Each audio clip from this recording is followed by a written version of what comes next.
السلام علیکم ورحمۃ اللہ وبرکاتہ۔ الحمد للہ الحنان المنان الذي خلق الانسان وعلمه البيان والصلاة والسلام على رسوله سيد الانس والجان وعلى آله واصحابه ذوي الخير والاحسان، اما بعد فاعوذ باللہ من الشیطان الرجیم، بسم اللہ الرحمن الرحیم۔ أرأيت من اتخذ إلهه هواه أفأنت تكون عليه وكيلا أم تحسب أن أكثرهم يسمعون أو يعقلون إن هم إلا كالأنعام بل هم أضل صدق الله مولانا العظيم۔ بارگاہ رسالت معاذ صلی اللہ علیہ وسلم میں درود پاک کا ہدیہ پیش کر لیں۔ اللهم صل على سيدنا ومولانا محمد معدن الجود والكرم وآلہ واصحابہ الکرام وابنہ الکریم وبارک وسلم صلاۃ دائمۃ سرمدا ابدا۔ پہلی مرتبہ آج سری لنکا میں آپ کے سامنے میری حاضری ہے، اور اللہ تبارک و تعالیٰ آپ کے ایمانی جذبوں کے سامنے مجھے کھڑے ہونے کی توفیق بخشی ہے۔ اس ایک چھوٹے سے جزیرے میں آپ اپنے ایمان کی حفاظت کے ساتھ جی رہے ہیں، بلکہ صبح ہی میں نے میرے عزیز القدر مولانا مصطفیٰ صاحب سے کہا، اترنے کے بعد ایسا لگا کہ حقیقت میں اپنے باپ کے گاؤں آئے ہوئے ہیں، اور سری لنکا ویسے ہم سب کے باپ کا گاؤں ہے، سیدنا آدم علیہ السلام کا۔ مجھے یہ بھی بتایا انہوں نے کہ اردو سے زیادہ شغف نہیں ہے آپ حضرات کا، لیکن امید ہے عشق میں جب بولا جاتا ہے تو وہاں زبان کوئی بھی آڑے نہیں آتی، سب سمجھ میں آ جاتا ہے۔ اس لیے کہ مولانا مجھ سے کہہ رہے تھے کہ آسان اردو میں بات کیجئے تو سب کو سمجھ میں آ جائے گا۔ پھر بیٹھے بیٹھے میں یہ سوچ رہا تھا، مجھے یہ آسان اردو میں بات کرنے کی بات کر رہے ہیں، اور مجھ سے پہلے تو یہاں اعلیٰ حضرت کی نعت پڑھی جا رہی ہے۔ اعلیٰ حضرت کی نعت کوئی آسان اردو میں ہوتی نہیں، وہ عام لوگوں کو کیا علماء کو نہیں سمجھ میں آتی۔ تو پھر یہ محسوس ہوا کہ ان کو اردو پوری نہیں آتی، اس کے باوجود اعلیٰ حضرت کی نعت سن کر کے جھوم رہے ہیں، تو زبان کا مسئلہ نہیں ہے، یہ عشق کا مسئلہ ہے۔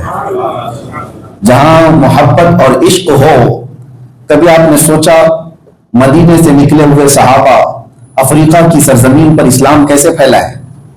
یورپ میں گئے اسلام کیسے پھیلا ہے؟ وہی صحابہ آئے تھے ہندوستان میں تجارت کرنے کے لیے، جب اسلام لائے ان کی تو پیور عربی زبان تھی، لیکن افریقہ کی زبان عربی نہیں تھی، یورپ کی زبان عربی نہیں تھی۔